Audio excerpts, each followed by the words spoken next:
Hello there, listeners and viewers. We got a super fun interview with Gotham Chess coming your way in mere seconds. But first, as always, wanted to give thanks to our sponsors, Chessable.com. In addition to Levy Rozman's 1E4 course, one of their new courses is Every Gambit Refuted by friend of the pod, Grandmaster Eugene Perelstein. These days, you got all these YouTubers recommending all these dodgy gambits. It's hard to keep up. It's hard to know how to play against them. Eugene gives you one-stop shopping for what to do against these gambits. And of course, if you sign up for Chessable Pro, which you should, it unlocks features like Puzzle Connect, gets you discounts on courses. And if you use the link in the description, it helps to support Perpetual Chess. So I want to get you to this interview. We cover a wide variety of topics, but especially go deep on Levy's renewed quest for the GM title. I'm excited to follow it. I love these quests, and I really think he can do it if he sticks with it. So it'll be fun to follow. We also talk about him finally meeting and interviewing Magnus Carlsen, his meeting NBA superstar Luka Doncic, the success of his book.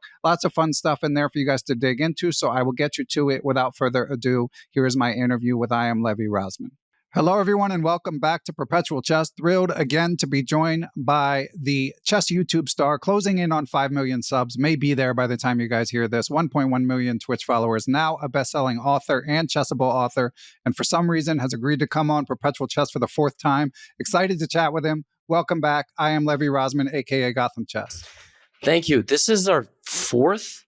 I know, right? We're getting old. What? I swear it's the third time we did this. We did this 4 times? I'm pretty sure we did this 4 times. Oh my God, I am old. Wow. Oh my goodness. Don't renege now. Now I know you thought it was 3, but this is number 4. No, I love it. Listen. I would come on anytime, and I appreciate you having me. And I like listening to all the stuff that you do. And every time I get a message from you, like we do our yearly check-in, I'm like, yeah, let's do it. I'm always excited. Nice. Glad to hear it. And of course, Levy, the reason I messaged you, super excited for your renewed quest for GM. And I feel like the Perpetual Chess audience in particular got a lot of experienced chess players or a lot of people deep in the weeds. So I think that it resonates particularly well with my audience. We have a lot of people trying to improve their own games. So we enjoy the quest. And like I said, excited to follow it. I know we're recording this on May 16th, and you may do some behind the scenes stuff. I'm in for whatever you do. But I have to say, Levy, I wrote about your pursuit a little in my book, and I worry about your mental. Are you going to be okay this time around, Levy? Yeah, I am. I think there's a lot of convoluted thoughts that I'll try to summarize in like 1 to 2 minutes. I think being a content creator, I don't suffer from this as much as some other folks that might boot up these YouTube videos where they're all like flashy, exciting, and really, really like pumped all the time. And then that's not actually how you are, right? So there's this big split of personality. I don't suffer from that as much. I am very much the same, both like when I'm recording videos minus, and when I'm not recording videos minus screaming about rooks and so on. But I kind of lied to myself. The first kind of push to GM. I played a tournament and it went kind of well in Vegas. That was the very first one that I did in 2021, I think. I had a nice win against Christopher Yu, who's now a grandmaster. Side note, a bunch of people I've played over the last few years have literally become grandmasters. And I probably lost to them when they were underrated, which kind of sucks. And I sort of lied to myself in the sense of, oh, this is great content and everybody really enjoys it. Let's make it a series. And I very quickly realized I don't have the amount of time and energy to actually put into studying as I did in 2016 and 18, my 2 best years when I kind of got all of my IM norms and hit my highest rating. And so that kind of spiraled.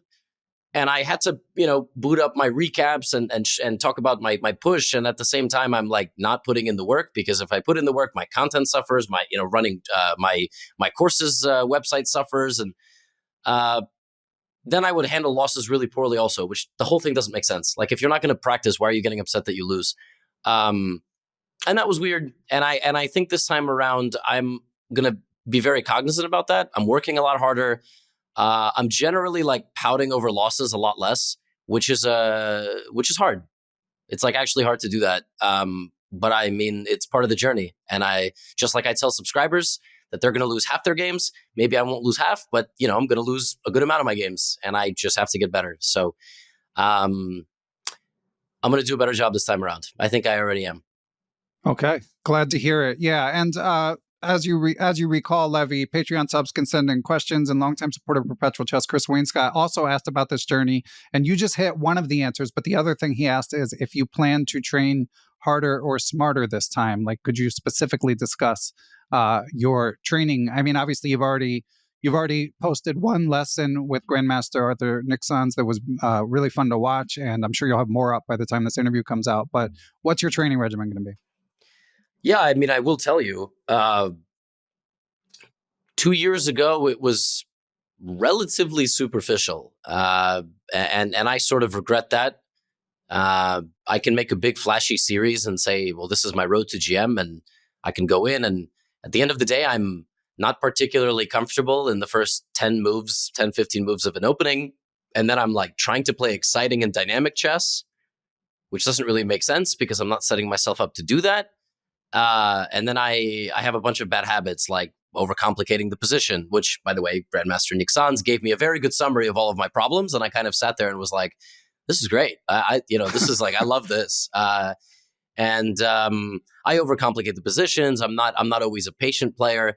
And I have a massive tendency to just completely miss resources or moves, just straight up like not see the possibility of a move by an opponent.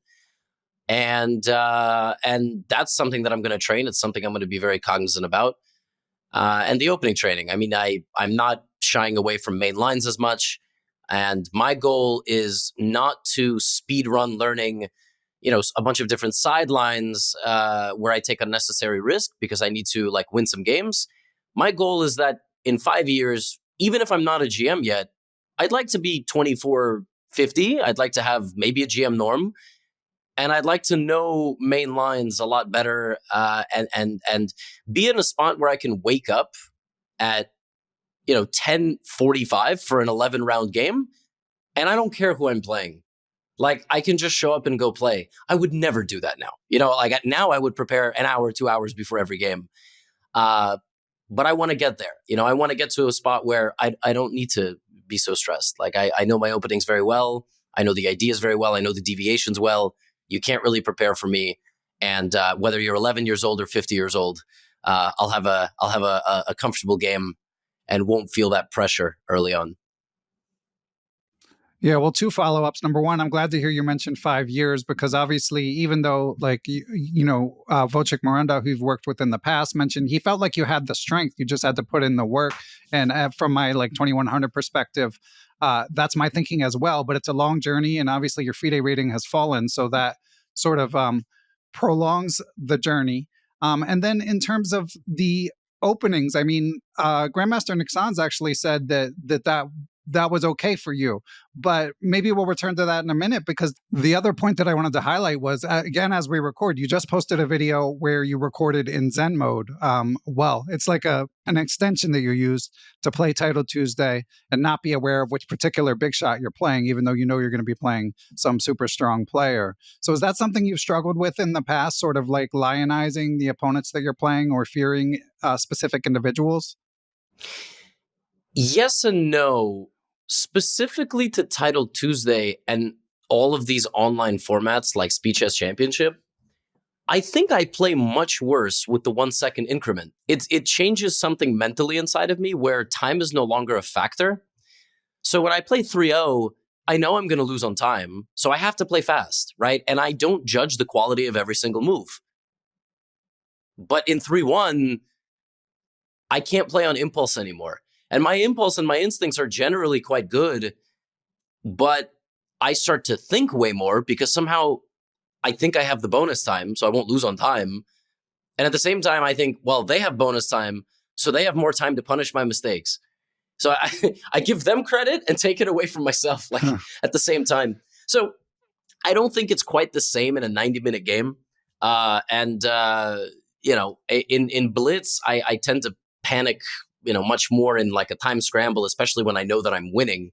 But that specific part of it also does happen in classical. Like you get that spike in adrenaline when you're winning a game. And when you know you're winning also against a very strong player, it's kind of this moment that you need to now calm down and kind of settle in. Obviously, I can't have Zen mode and over the board play, but it was kind of fun to do it, and I will continue to do it in Entitled Tuesday. My favorite was when I did it and it hid my opponent completely, but then at the bottom it says Hikaru is streaming, and Whoops. I'm like, come on, guys, like really? So I accidentally played Hikaru a couple weeks ago. That was one of the bad games, I think. Recently had a decent game against him, but. Yeah, I used to put a lot of emphasis on the Blitz games because it's all I have, right? Like I'm not playing a classical tournament every month. And that was my barometer of like, am I improving? How much am I putting up a fight against these players? But the truth is, Ben, they're all cheating, right? That's the they're all cheating. They all cheat against me. Unless you win. Yes. Unless you win. If I won, then I cheated better than them. No. Right. But I would say that's a fun thing to do. I will continue to do it. And hey, I beat 3 GMs in a recent one. I had 7 out of 9. You know, I was in a running for a podium spot. Kramnik was on the hotline, and it was a good time. But I mean, I have to be face to face with my opponents over the board. So, gotcha. And returning to the 2 issues that Grandmaster Neiksans highlighted that you mentioned, number 1, not paying enough attention to your opponent's resources. Number 2, going for too many unnecessary complications. So, especially number 1, I think a lot of people relate to. Like, so other than increased awareness, how are you going to work on these things? Honestly, I think it's a lot of situational prompts. Like I think you rely on your coach to find moments in games and basically ask you, do you play move A or move B here?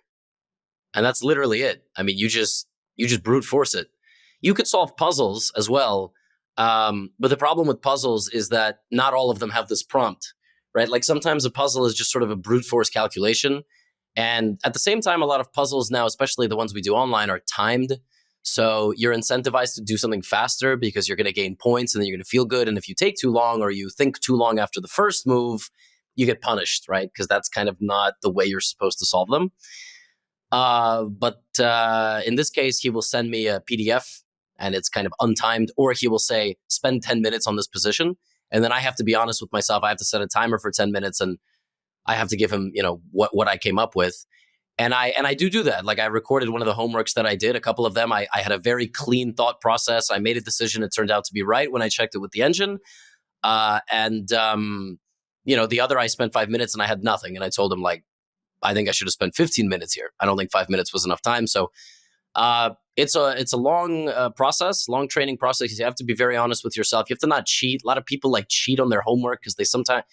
I mean, I've heard like all sorts of horror stories about, students cheating and like the coach knows, but doesn't know how to talk to them about it. And don't cheat on the chess homework. Cause like, I don't know why you would do that. Right. But so I'm very honest with myself and I don't think you're ever going to get homework 100% right. Like chess homework and chess in general versus the stuff we do in our day-to-day lives or our work. Yeah, we can fail like 30 to 40% of the time in chess. I mean, you fail 30 to 40% of the time in anything. I'm going to get fired, get kicked out of school. But chess, it's okay. Yeah, it's an unforgiving game. And one other thing I noted from what Grandmaster Neiksans told you was he felt it was pretty important in terms of momentum for you to get that first norm. You didn't respond to that in the clip that you posted. Do you agree with that assessment? Well, I told him that, that clip was shortened because I made a joke. I I have a very close friend who made his first GM norm like 7 years ago, and he has yet to make another one. He's been close, and Arturs laughed because he knows my good friend, Mr. International Master Alexander Ostrovskiy. And he was like, well, that's kind of a great, great counterpoint to my example. And I was like, no, I get your point. And I agree. I mean, for me, it's not even the norm. I need to beat a couple people. Like, I need to see the ball go in the hoop, because the last couple tournaments I played, I was not very confident. And I am my most confident when I am playing 1 minute chess on focus mode, because I don't have enough time to panic and and I don't know my opponents. Like, I have had nights just for fun, over the last year where I just play music in my headphones, and then I just, I'm playing bullet games like one after the other. And I have anonymous accounts that, on where I get up to like 3,000, and I beat some incredibly strong grandmasters. But that's 1 minute chess. And games like that make me feel like, wow, if I just play on my instincts and I don't know who I'm playing and I'm focused and I feel good and I'm confident, like, I'm a monster. I am a monster opponent. The problem is when you give me 90 minutes, that's where all the anxiety comes in. I mean, God forbid you give me CCA time controls, 120 Right. minutes and another 30 and a delay of 30 or whatever the heck it is now, 10, I don't know. It should be illegal, these time controls that they have in America. Then that's when all the self-doubt, creeps in, and that's tough for me. But yeah, I mean, I need a little bit of momentum for sure. I've got this tournament coming up in Spain. Actually, the pairings came out today. So my first round, I'm playing black against the top seed. I'm playing black versus 2540 GM Thomas Sosa from Argentina. And I'm pumped. Like, I'm really excited for the game. I'm not, I think that's like a great way to get back, because, like, let's go. I don't think he's 2540 and he's a grandmaster. I don't think I'm that much worse of a chess player than him. I don't think I'm 220 FIDE points worse than he is. But, he's a confident guy and he probably doesn't suffer from the same crap mentally as I do. But, like, let's go. I'm ready for it. Glad to hear it. So it's a closed invitation on this tournament? Yes, we did 2 norm sections. So there's like a bunch of IMs and GMs playing, and then there's a Swiss. And the Swiss is mostly Spanish locals because it's going to be in Madrid.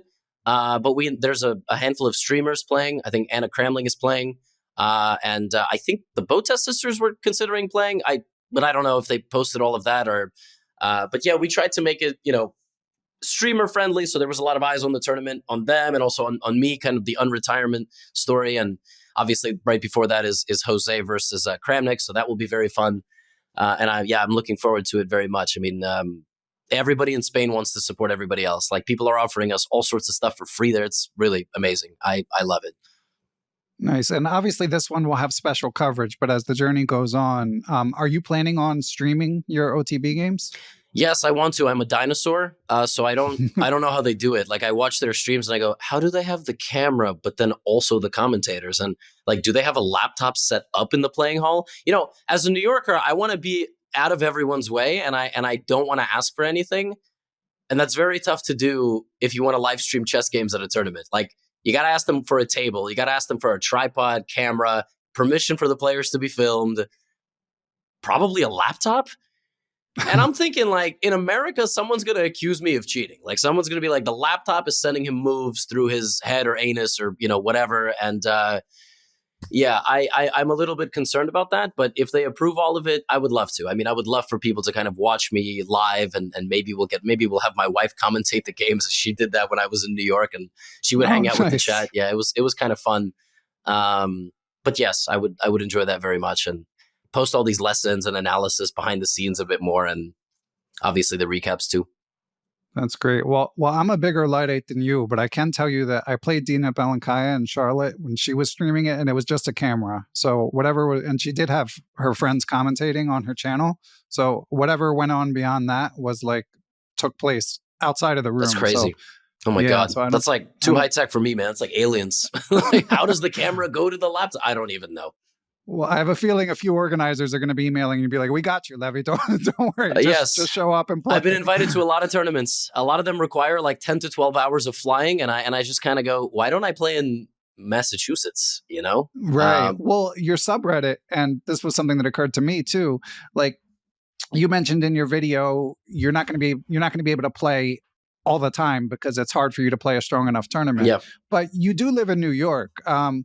Or do you feel like these Marshall monthly FIDE rated, are they just not quite strong enough? Or I looked at the strongest tournament that the Marshall Chess Club has every month is the Premier, which is one weekend. I'm not telling this to you. I imagine but I'm sort of telling it to the audience. They've always had it. It's one weekend a month.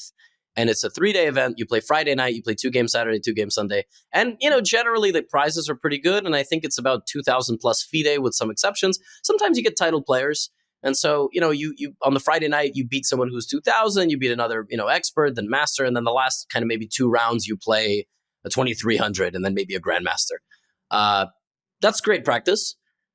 I missed it this month. It was the first weekend of May, and they don't have it again. And they have like Friday Night Blitz, which I absolutely would show up for. That one's very fun. But again, it's Blitz. I don't know why I'm playing Blitz. They have 25-minute games on Thursday nights, but like, again, don't really get it, but maybe. And then they have a FIDE Monday, but the FIDE Monday is which is where you play one game every Monday night for 6 weeks. Again, the strongest player is 2000, 2100. And like the weakest player that I'm playing in Madrid is Faustino Oro. And he's 2340 and 10 years old. Future world champion.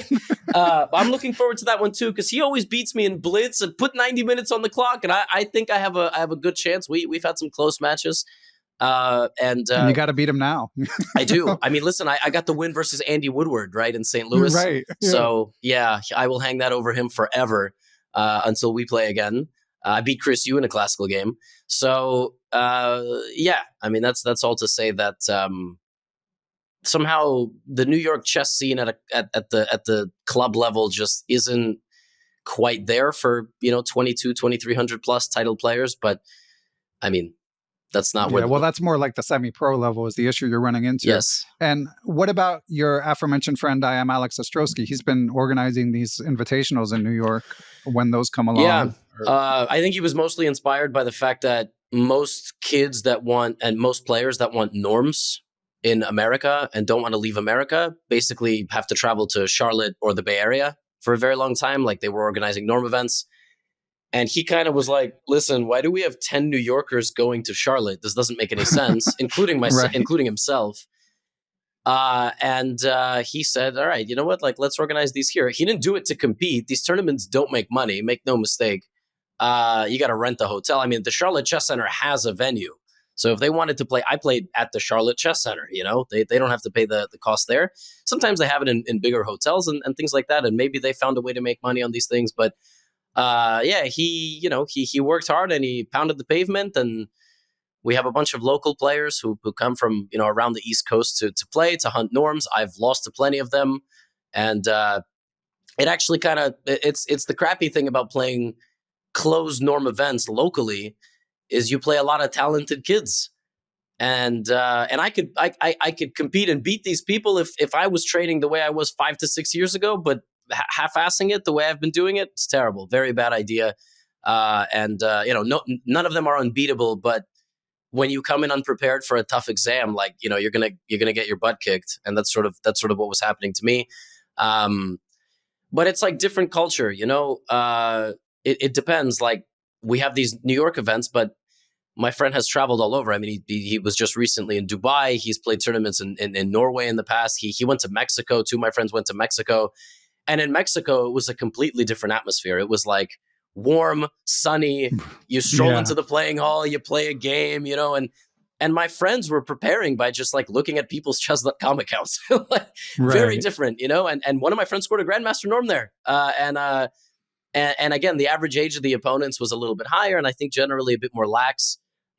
So it's a different culture, and like I'm sort of hoping in Spain, people wake up late and have a good, stay up late the night before, siestas and whatnot, and I'm hoping a little bit of that hits.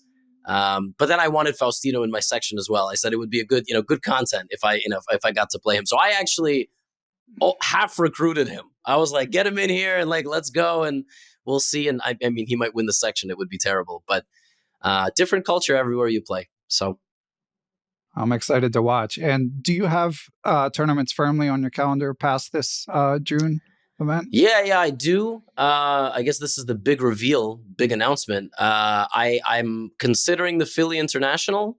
Oh, wow. That's mostly because I have a couple of friends playing. The only problem there is it's so small. It's like a 100-player event, which, okay, small, I don't know, that might be big to some people. But and then there's going to be a tournament in New York. So there's going to be this one of these round robins in New York. That's going to be mid-July. So I'll be playing that. And beyond that, I mean, we will see.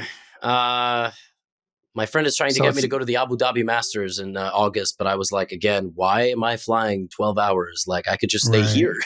I don't have to fly 12 hours. Probably in Europe, something. So you're strapped in for a long journey, and it's not just for the clicks. That's what we're discerning here. Yeah. It's not. I mean, listen. For the clicks would be 6 episodes. I have a bad tournament. I say, all right, I'm out again. No. I mean, there's some pressure on me, but I'm going to enjoy the ride, and I'm gonna learn a lot. I'm gonna play some serious games, and life is good. I'm very excited. Excellent. Well, we have another Patreon sub question for you, Levy. This one is from Joel Weiner. Thanks for supporting the pod, Joel. He says, how can Perpetual Chess Nation, which, by the way, that's like Barbados or something, very small nation, support Levy's quest to GM? I want you two to brainstorm and throw out anything and everything Levy has given innumerable and unique enrichment to chess. So anything people who are excited for this journey can do to support. Good question. I mean, obviously there's, you can just write nice comments under videos. That's always quite nice. But I will say I suffer a little bit from the inability to take like gushing compliments from the community. Things like, we support you, this and that. And, you're like really inspiring. And it's probably because I wasn't loved properly as a child.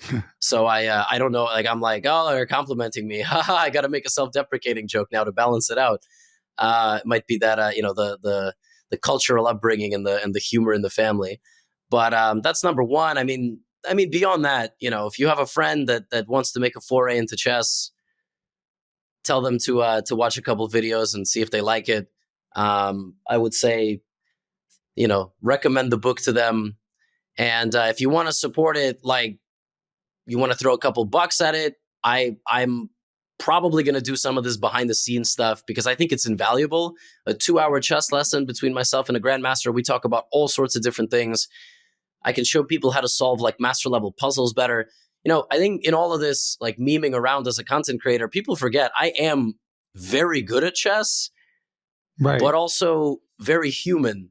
Like I'm not a god. You watch these players with their blitz games and these title Tuesdays. I mean, of course, you got to talk about Hikaru and Magnus, but even people a tier below them, it's just another level. And I'm telling you, I come on this podcast once a year and I try to tell the 2000 Club, if I don't know what those guys are talking about, neither do you. We're all pretending. Like I watch their streams and I'm mind blown. I got to rewind multiple times to see what they calculated. When they spend 10 minutes on a position, it's like a tectonic plate shift. I mean, it's ridiculous how good they are at chess and how many details they notice. And I'd like to think I will never get there, but if I do have success on this journey, I think it can inspire a lot of people. So you can support it however you'd like. And I would be very, very humbled, but I will still be unable to take a certain amount of compliments without insulting myself. Okay. Well, yeah, I mean, more is better for sure. I mean, because stuff like, your tightly edited lesson with Arturs, like, of course, I want to see the whole thing. And I'm kind of like in that target audience where I'm interested from a human journey perspective, but obviously it could help my chess immensely as well. And one other question on the GM pursuit. So as we've discussed, Levy, obviously you might need to get a little bit stronger to become a GM, but it sounds like you, and from what my tea leaf reading can discern, I agree. It might be primarily a psychological problem or issue. Is that fair to say? Like, does that offend you? No, it doesn't offend me. I mean, if I had to split it up, I would say it's probably like 75% psychological. 25% is just a skill thing. Like, I mean, I miscalculate. It's not psychological. But, right. Yeah. But based on your blitz ability and what more qualified to judge people like Artur and Bochik-Marandov said, that's where I'm getting my impression as well. So do you mind saying, like, is there anything you're doing to work specifically on the psychology? Like, are you going to work with a sports psychologist or anything like that? I thought about that, but, I've spoken to multiple grandmasters about this, and kind of the consensus is you can turn a general therapist into your sports psychologist. I have a close friend here in New York who actually, I think he's like 31, 32, and he just had his first, it wasn't a professional, but he tried to have a Muay Thai fight. And like, he's a lawyer. He's not supposed to fight people, not just because he's a lawyer, but also because like he's 31, 32. What's he doing, right? And he kind of told me he turned his general therapist into a sports psychologist a little bit. I've spoken to chess players. They say it's a little futile. Like you can try and maybe they will kind of tell you things that do awaken something inside of you. For me, I have very poor self-control in terms of regulating my own emotions and just general, it stems to other things like a consistency of like, let's say exercise or diet or any type of routine.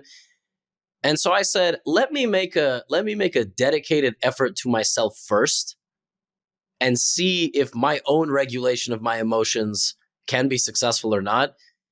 Because I don't really I haven't really done that. And again, just like with the practice, the real tangible chess practice, I haven't done a great job about that. And I will now.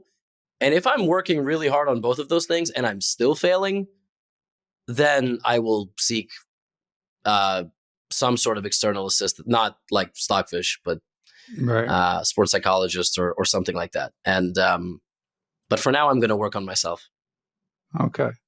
And I can't stop asking questions about this because to me, it's the most interesting thing. And like out of all the things you do you have any sort of minimum amount of time or tournaments you're going to commit? I mean, I know you're in theory in it for the long haul, but life gets in the way, feelings change.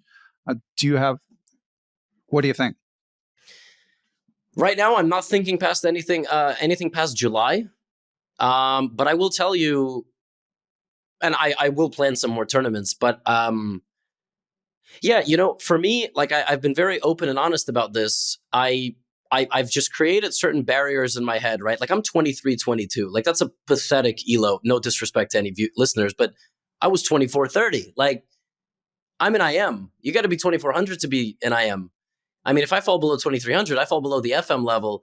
And I sort of put this mental hurdle up like, oh my God, I mean, how can I got to go back up.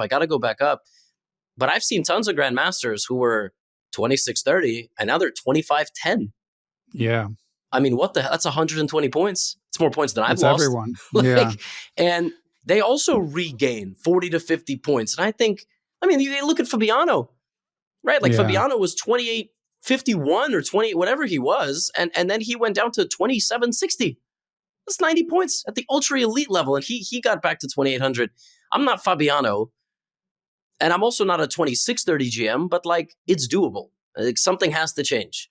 And I don't know if that's meditative, if that's actual genuine, where maybe it's a better place mentally. Maybe you just did more work and you were like in a totally different place when you were losing all those games, but it's doable. My closest friends have gone up and down 70 points. So again, I just look at it like a game by game basis. You take one of my opponents, I'm going to play in a norm tournament. They're 100 points higher rated than me on FIDE. I'm 300 points higher rated than them on Blitz. Who's the better chess player, right? Like, yeah. It's one of these things. And that's sort of how I'm looking at it. So, but as far as the calendar, I'm not really looking past July, and I'm in it for the long haul. But things come up, man. I mean, I had a chess lesson on Monday. Tuesday was a double title Tuesday day, and I had to do a bunch of work on Chessly. Wednesday, yesterday, I left the house at 9. I came back at 11. Like I was at 2 big events for Google and YouTube, and I did a Google talk with my book and everything. And it's busy. Like it's very busy. And some days I literally cannot work on chess at all. And that's tough. Like I got to find slots during the day when I can just sit for 2 hours. And, sometimes I'm exhausted, like I'm sleepy. Is it good to practice when you're sleepy? I don't know, but it's all the time I have. So, that's my current situation. Cool. Well, we hope we hope you keep making time and excited to follow it. Now, Levy, next topic, and you're going to need to do an explainer for my audience, not yours. Mm-hmm. But what can chess enthusiasts learn from this Tyler 1 story? So, first of all, you should let us know who Tyler 1 is, and then take it from there. Yeah, Tyler 1 is kind of a controversial streamer who streams a lot of League of Legends. Like 5-6 years ago, he was very well known, I think, for just sort of like trash talking and being very boisterous. And he's like me on Twitch times 100. Like, people sometimes I do get, commentary like on Twitch, I'm a different guy and all this. And it's an act. I mean, it's like going to aggressive stand-up comedy performance, minus the jokes that will end your career. But, Twitch is kind of the Wild West. And Tyler 1 was that, but cranked up by 10x and playing League of Legends, which is probably one of the most toxic video games that exists. And he was sort of known as the League of Legends guy, also very ripped and, muscular. He's a crazy, it's kind of a crazy thing to look at him. He's kind of a spectacle. And he played in PogChamps, I've lost count at this point, 5. And he was rated 190, and just like you would expect, he yelled a lot and he lost a lot.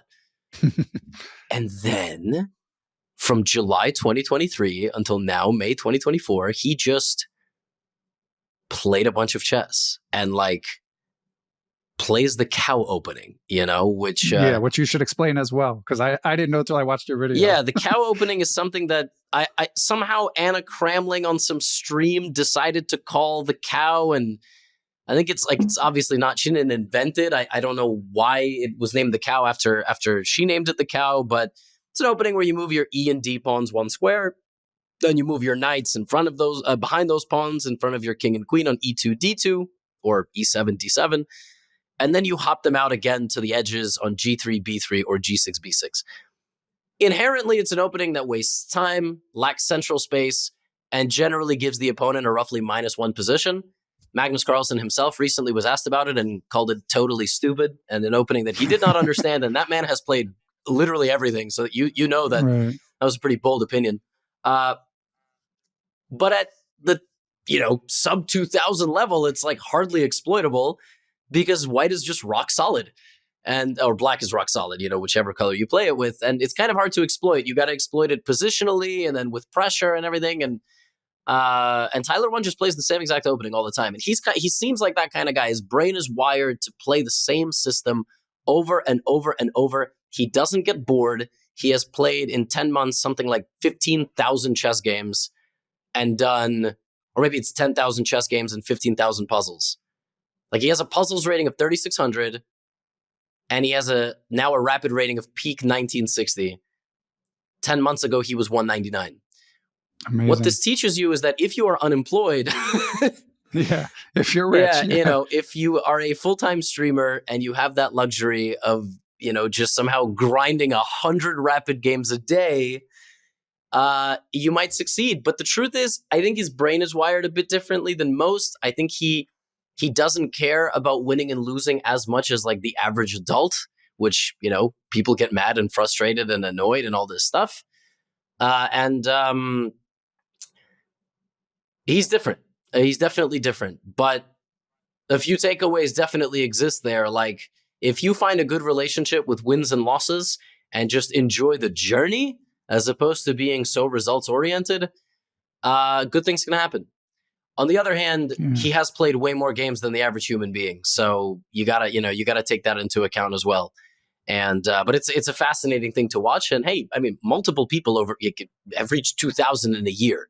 I do get the comments from people why is this impressive? I got to 2,200 in a year. And I'm like, you're not a Jack League of Legends streamer who's very interesting to watch. So maybe stop complaining.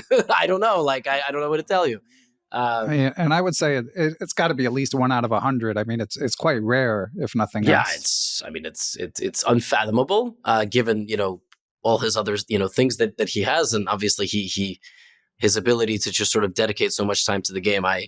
It is very impressive, but I'm not sure it's easy to replicate. Let's put it this way. Yeah. 29-year-old dad, 5.1 million Twitch subs. But yes, and also, one other thing, as you mentioned, him being wired differently, he's a world-class gamer. So to the extent that there's any correlation between video games and chess, which I'm certainly open to the possibility, he might have some pattern recognition skills that are kind of off the charts. But still, even as someone who's way too old to follow League of Legends or whatever, I enjoy following it through you. I'm not going to watch him Twitch stream, but it would be amazing if he can just keep climbing the ladder. Now he's getting to the hard part, so it'll be fun to see what happens. I thought the hard part was a couple hundred points ago, but no, it's crazy. 2,200 rapid players can't fully take advantage of this opening, and who knows? Maybe I'll lose to him one day. At this rate. And you managed to get a picture of him with your book. Have you interacted with him much beyond that during this pursuit? No.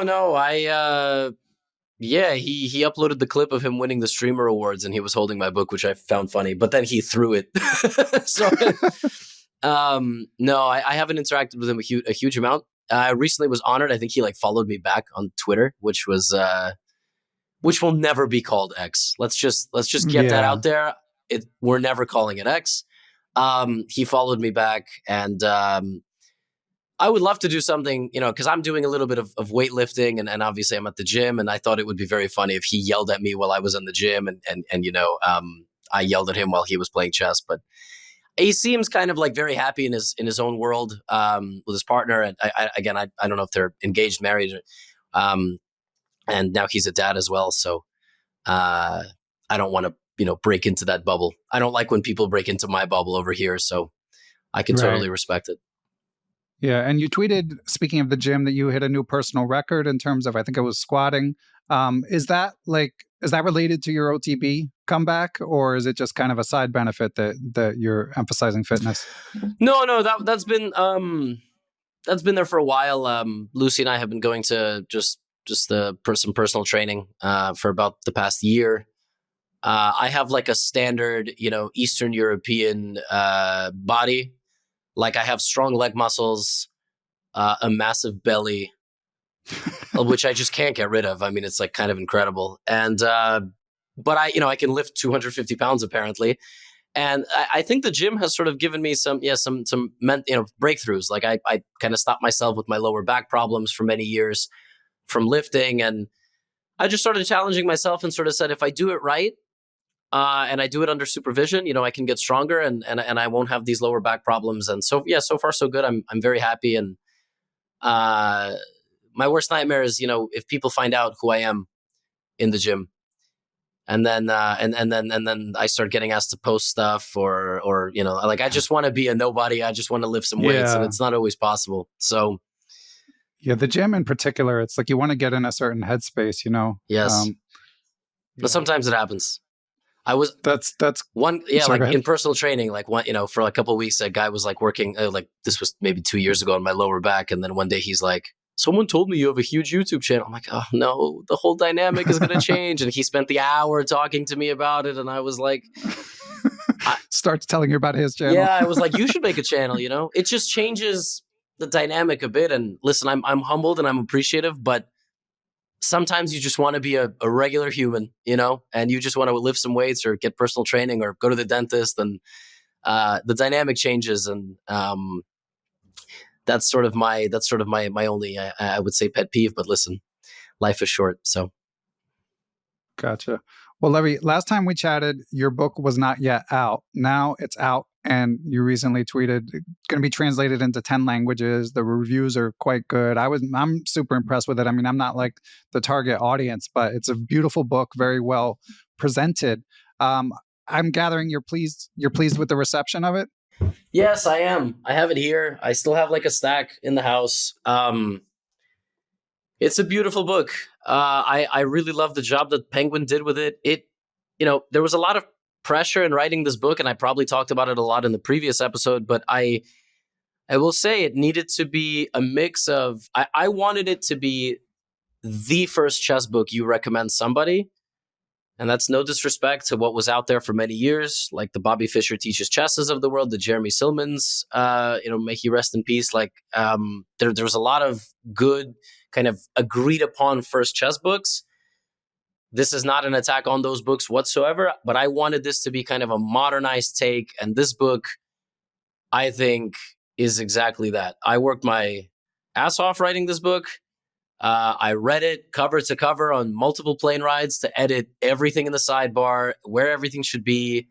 I didn't design the cover, but I gave a lot of feedback on it. And the QR codes in the book, I love watching the stats on the QR codes because it also shows you how active people are. Every week, 3,000 to 4,000 scans, of people scanning different chapters in the book and just learning and things like that. And I'm very happy. We just signed a 10th contract to translate it into foreign language, which sounds great in theory, but I will add the caveat that Spanish and German were a bit sped through. And then there was some negative comments about the Spanish one. The German one, unfortunately, was intensely scrutinized. And somehow, I don't know, it wasn't proofread enough. And people were like, there's a bunch of things mistranslated. So we're tightening that up a lot because that affects me. I don't like seeing my local subscribers in countries reach out and go, I should have bought the English version. Why did I buy this one? So we're tightening that up a lot. 10 languages, and I think close to 100,000 copies sold. So, cool. Yeah, I'm blown away, and the two major pieces of criticism that this book gets, I will be very open and honest about them. Older eyes, the book diagrams are a little tough to read, like the black pieces on dark squares. That really wasn't, my input. I totally get it. That's a very valid point of criticism. And the second one is, I bought this book and I learned nothing. And I'm like, it says who it's for, so it's your fault. Turns out you can't read. But you can give it to someone, that's the good thing. And in your case, Ben, if you had bought this book and written a 1-star review that you didn't learn anything, I would have been like, it says who it's for, Ben. So... No, as a content creator, I was just interested in like how you would approach it differently. And as you mentioned with the QR codes and like the lack of, the conscious effort not to have notation, like how much of that was you versus the publishing team? That was me. At Penguin? No, that was me 100%. Like because when you write, you went through probably a similar process. Like you pitch a book. I don't know if it's the same specifically with chess publishers. But for Penguin, HarperCollins, like I'm kind of talking to the general audience, you have a proposal. You write like a 10-page write-up of a chapter. You write a chapter basically with diagrams, and then you pitch it. Your agent pitches it to a bunch of different houses, which ultimately are owned by the monopoly of book publishers, and that's sort of and that's kind of how it went. And they bid on your book, and that's how that's how they wanted. But in the proposal, we did say this, we want to have a modern chess book with QR codes. And I've said on multiple occasions, I thought it was the first major chess book with QR codes. I think there have been maybe some published. Somebody told me that the Spanish superstar Ray Enigma wrote something in Spanish with some QR codes. I didn't know that. I also didn't know, for example, that the French content creator Blitzstream also named his book something like How to Win at Chess. But and then his French fans would come to me and say, you stole his name. And I'm like, who had the YouTube series first? All right. So I got a little bit of, Gotham and France have a little bit of a beef, me and Blitzstream, one of the longest running feuds, second only to Drake and Kendrick Lamar, of course. But that was definitely an effort to be like, look, we're in a tech world now, and I can't fit everything into this book. I don't want to fit everything into this book. Here's like hours and dozens of more exercises you can do, hours of content, dozens of exercises. You just got to scan this little thing. And I'm very happy with how it turned out. Now the only question is, will I write a part 2 for the advanced audience? Or will I don't know, write a kid's book, hit the general population somehow? And that's, there are some talks of a second book, but I think it all comes down to like, what the advance will be, because this is a long and brutal process, and it takes. I'm surprised, honestly, because like you managed to not screw up one. You've got good, got excellent reviews, but books are not as financially rewarding as some of the other stuff you're doing. No, they're not. But also, there's a lot of pressure. Like writing a book is not the same as a YouTube video or a podcast. We could say something wrong, or I could say 2013 instead of 2023, and the comments are going to be like, "You're an idiot, haha." And if I, in the book, there's a position where I said, everything is protected here, offhand, and it's not. Like the bishop on c4 is not protected technically. And I have people writing in like, "Am I stupid or are you stupid? Why?" Right. That stuff really upsets me that I made some mistakes like that, and nobody really caught them. I didn't catch them proofreading the book, and it happens. I'm glad to hear that happened to you too, because it definitely happened to me. Yes, it's a big thing, and folks just got to realize, like, look, we did our best. If you just skip that little detail and forgive us, you're going to learn a lot from this book. But yeah, if you're gonna if I say there's 15 spaces of 15 squares of space in this position, it's only 14. You get the idea. It's my bad, And, obviously you've had a lot of opportunity to do some events and meet some people. You tweeted or, somewhere there was a picture of you meeting Luka Doncic when you were in Boston. This is an NBA player for NBA superstar for the Sloan Conference. And Reddit detectives and Twitter detectives were unable to determine. There was like a book in the picture. Was that your book? Did you give him your book? I did. I gave him my book. I signed it for him. Who knows where it is now? I signed it to him and his family. Hopefully, like it's for the kids as in well. The river. Yeah, he kind of left it in the locker room in Boston or something. But it's amazing. Just so many athletes play chess. In that game, Mavs Celtics. I mean, Jaylen Brown is like a massive chess fan. He's like done collabs with pretty good. Yeah, he's also quite strong, and I think he like played Tani in some games. So that was just super cool. Generally, over the last 2-3 years, it's sort of been, hey, this celebrity is into chess, and we're kind of talking to their team. Maybe we'll do a collab, and then nothing happens because they're busy. Okay. They're A-listers, B-listers. Like they play sports, all this stuff, or musicians or whatever, actors, and that was super cool because it just so happened that when I went to the Sloan Conference in Boston, that the Mavericks were playing the Celtics, and I was like, Danny, I don't ask you for much. Please, I would like to meet Luka Doncic. Because I have a chess.com account called Luka Doncic. That is my anonymous secret account. And I've talked about it. This is not me exposing it. I've talked about it many times. But, that was where I would play my games for tournaments while I was practicing. And it's just crazy that he's a chess fan. And I wanted to offer to give him the account back that when I met him in the tunnel. But I was like, look, I've had a lot of cringe fan interactions. I'm not going to be another one. I'm not going to be one for Luka. I'm going to say, Luka, what's up? Big fan. Here's my book. And he took a picture with us, and then they lost by. So he didn't pepper you with questions about chess. There was some famous press conference clip where he was like, "I just want to play chess on my phone." No. I think he knows Danny pretty well. I think like they've had some conversations, with him and his team, but right, because there's a bot. Yes, right? But I didn't want to be like Luka. Listen. I've had the opportunity the last couple of years to meet some absurd people, and I was at an event yesterday, and Shannon Sharp came on stage. And I was like, what? Nice. I watch this guy all the time. I actually had a fanboy moment, but I try to, keep it chill, keep it relaxed. And, maybe the most surreal experience was Gordon Ramsay telling Lucy and me that, I should shave my damn goatee. That was very cool. What about finally meeting Magnus IRL? In our last chat, you talked about your DMs, but now, I never know with the top players and their real emotions about frankly anything, because they're all relatively secretive, and there's no sense of unity in the highest level of the game because it's very individualistic. And even now there's, Hikaru tweeted today about their the need for there to be a union for players to be united so that there's better pay and conditions and things like that. But meeting Magnus was quite cool.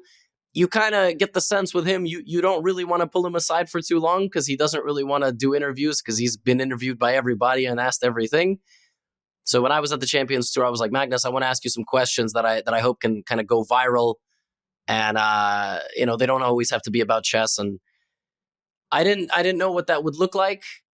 And then we sat down on the couch and actually I asked him a few things I'm very proud of that I didn't even write down. I just sort of thought of them in the moment. And I think that's my biggest strength. Like when the lights come on and we're rolling, that's when I come alive. The same thing happened with chess boxing. I was so nervous to do that event. And I don't know if I talked about this in the last episode we did, but 10,000 people in an arena. I'm like in the center with Ludwig and, lights and everything and screaming fans behind you, behind metal barriers. And I was nervous. I was, oh my God, this is crazy. Like, first of all, how do I get out of here if there's a fire? And then the lights came on and it was just go time. And, the board was breaking and we needed a bird's eye view. And I think I was in my element there. And I think I was in my element with Magnus, and I'll have have a chance to interview Vladimir Kramnik in a month. So I can't wait, and that was very cool. I was definitely a bit nervous and, but that's good. Nerves are part of being human. So. Yeah. Make you feel alive. All right. Well, we got a little bit of time left. Let's go rapid fire on a couple Patreon questions. Levy, number one, throwing it back to Chris Wainscott. He was also wondering whether you have any cool collabs coming up later this year that you could tease. Well, apparently I'm going to commentate a $1 million buy-in tournament. You see this crap? That madness. I don't think that's going to happen. What is that? I still can't tell if it's real. Okay, so we got to do a quick explainer, basically. Yeah, so basically, there's a guy. His name is Vadim Rosenstein, and he organized some sort of team event in 2023 in Germany, I think it was. He had a stacked team. They won. So after they won, what they went and did is they made some roster changes and they added Magnus. That was it. That was their whole roster change for 2024. So I don't know who Vadim is. He's some businessman. He's obviously quite wealthy. He's investing in chess and however he is. And he's organizing some tournament in London, and Hans Niemann tweets and says, like, you should invite me to your tournament. Hans Niemann is a whole separate 30-minute conversation we could have. And Vadim responds and says, yeah, all right, we'll do it. 4 players, $1 million buy-in. It's like Casino Royale style. And he, and he said $4 million is going to be in the pot. Top 3 get all the money. 4th gets nothing. And I thought he was going to invite Magnus and Hikaru and he was going to make it super drama-filled. And it turns out that we're getting Fabiano, Nepo, and Nojibek Abdusatorov, which is what they announced yesterday. He claims he's secured the $3 million. I don't know from what oil tycoon. I don't know who's... Right. I don't know how we're holding the event in Dusseldorf with $3 million. I thought maybe it would be part of Riyadh's season, like Tyson and Tyson Fury and Alexander Usyk or something. And he said, Gotham will be the commentator. I don't know what the heck's going on there, but that might be a thing that I'm doing. I think if freestyle chess comes to New York, I will obviously be involved. That might be pretty cool. I did a collab at the 76ers training facility. That was maybe a month and a half ago. I'm going to upload that. Just trying to do more collabs with just people in different spaces who are interested in chess, where, maybe they can teach me something or I embarrass myself in their craft and they embarrass themselves in chess. And it's kind of like this fun thing that we do. But not, As a Sixers fan, I have to ask, I know Daryl Morey's into chess, but did any of the players show an interest? Yeah, well, I did it with Paul Reed and DeAnthony Melton. They actually beat Paul. Nice. And so what the game that we played was we all shoot threes. We do a 3-point shootout, 25 shots, and we take their average score, Paul and DeAnthony, and we subtract my score, and that number is the amount of points they can take away from my position to start a game. So I thought they were going to score like 17 out of 25, and I would score 3. Ben, I scored 8 out of 25. Nice. I popped off. And that was the best shooting performance of my life. So they only got to take 8 points. They couldn't take my queen, and because they averaged 16. And I managed to win. But I thought, like, ideas and concepts like that, I'm always brainstorming, and I'm always bouncing ideas off my wife. She also has some great content ideas, like including this kind of sports style handicap collab and but nothing specific. No, nothing specific. I mean, I would love to. Oh, that was like 4 things. Yeah.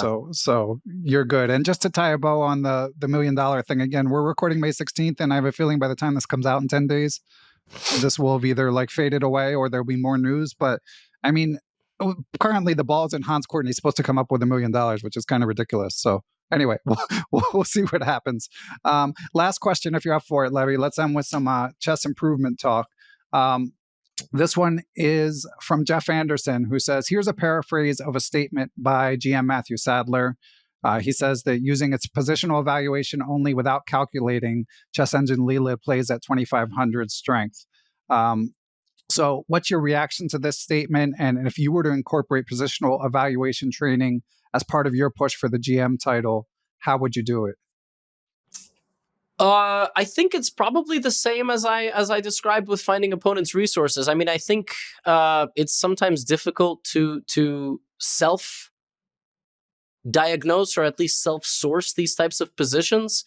You need a good coach who's able to find positions from their own games, from their database of lessons that they do, right? Because most coaches have some sort of database of positions. And then they test your specific skill set on those positions. That's why a coach is just it's very difficult to do without, because I don't know how I would do that on my own. I mean, I could buy a book. The alternative is you just buy a lot of books. So I bought I did an impulse buy, and I went to Amazon. I bought every book in the Grandmaster Preparation series by Agard, and I think back in the day. It's pronounced Ogard, isn't it? That's the he says it's like, oh God. Yeah, listen. I've been Levi half my life. Levy. Listen. I see Jacob Agard. Like that's shout out to Jacob. I know it's Jacob Ogard. And I will respect the real pronunciation of his name. Like I bought all the books, and my life around those books and the Dvoretsky books has been like, I'll get to it, but this is so impractical. Right. But I think his books in particular are definitely very practical, because you get so many tournament games and you need 15 minutes for a critical decision. You do something wrong. Like that is something that you sort of develop. And I mean, God, isn't that what we're all after? Like, I don't know the secret to getting better at positional decision making. I mean, I think it's just repetition.